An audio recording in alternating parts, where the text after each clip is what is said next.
Whether you know it or not, you're connected to these workers with every bite of food that you take. Customers are now wanting to know not just how their food is grown, but they want to know where it comes from. They want to know who grew it. They want to know how they were treated.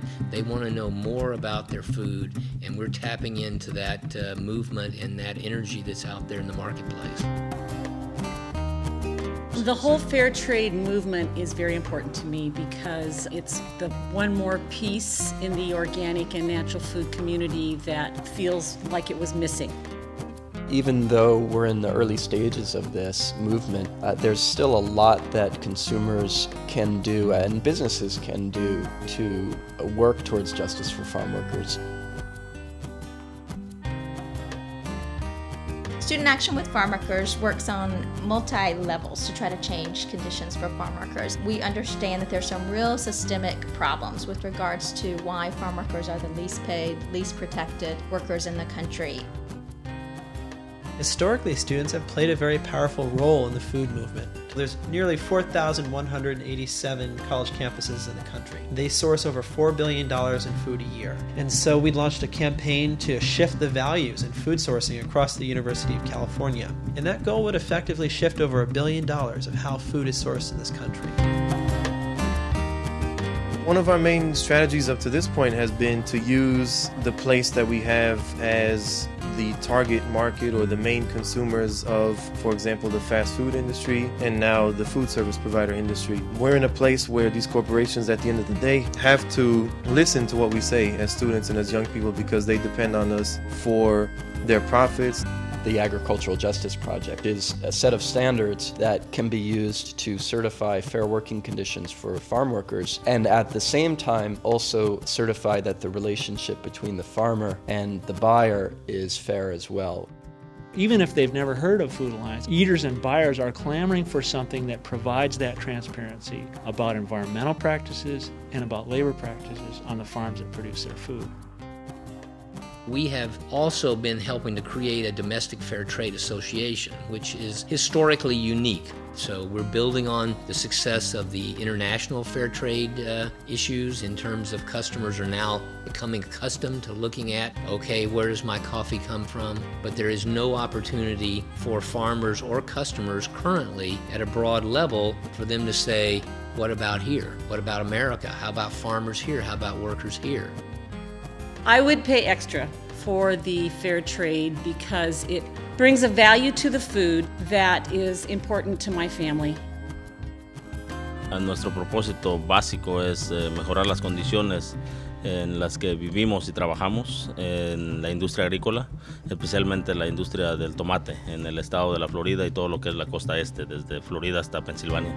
Back in September, we made an agreement with the Coalition of Immokalee Workers that includes 8 points of zero tolerance. We would agree, if we can find a grower who's willing to participate, to pay an extra penny per pound for our tomato products that is then intended to be direct to the farm worker. We served over 1 million meals last year. We purchased some $300 million annually. We have now begun a program to assess the different farms and local artisans that we purchase from to make sure that they have fair labor practices as we move forward. Well, I think the recent agreement with Bon Appetit is exciting because it puts forth a new model of what the agricultural industry could look like if farm workers were actually viewed as and treated as workers and as full parts of the industry as opposed to just another input or another tool that's out in the field that gets used and then thrown to the side when it's not needed anymore. Of course, I would purchase from a farm that practices fair labor versus one that doesn't. It's really important for me to know where my food comes from and how it's processed because I like having that integrity with the food that I serve. I think that's my responsibility to my clients. One thing people can do to advance farm worker rights in the system is to make sure the people that they buy food from know that you care about it. It's the low-hanging fruit of social change. I think that the consumer demand for products made under socially fair conditions is at a high point right now. The story was let out the day that we signed the code of conduct, and the emails and the response have been unbelievable across the country.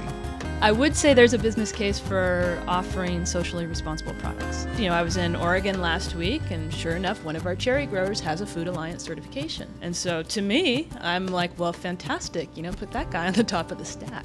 The more that supermarket managers and restaurant owners are hearing from people, or people who are buying in institutions from wholesalers, that this is a priority for them, the more that's going to create that demand.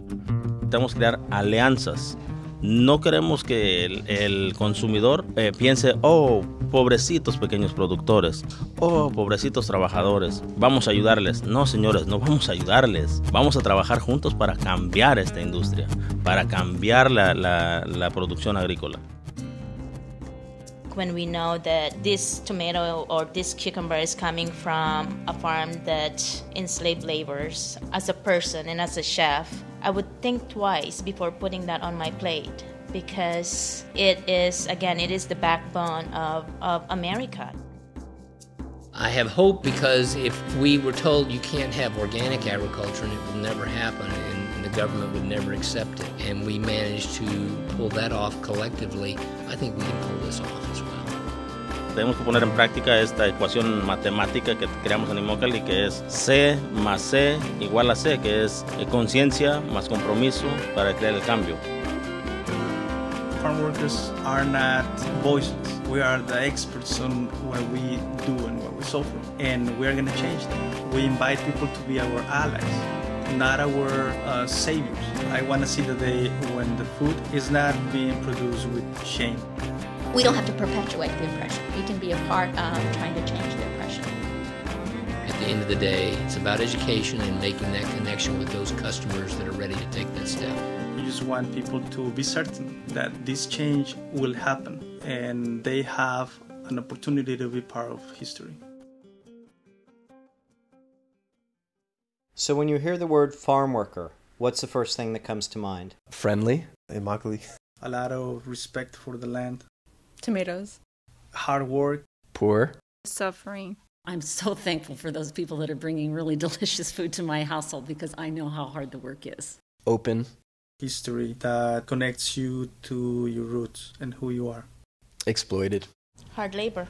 I have a picture in my mind of farm workers I've met, and they are picking cherry tomatoes, and they are eating them and giving some to me. And there's this pride of having that, of making something that tastes so good. So fortunately, I actually get to work with people who do this, and so it's not very abstract. It's a very specific person that I see.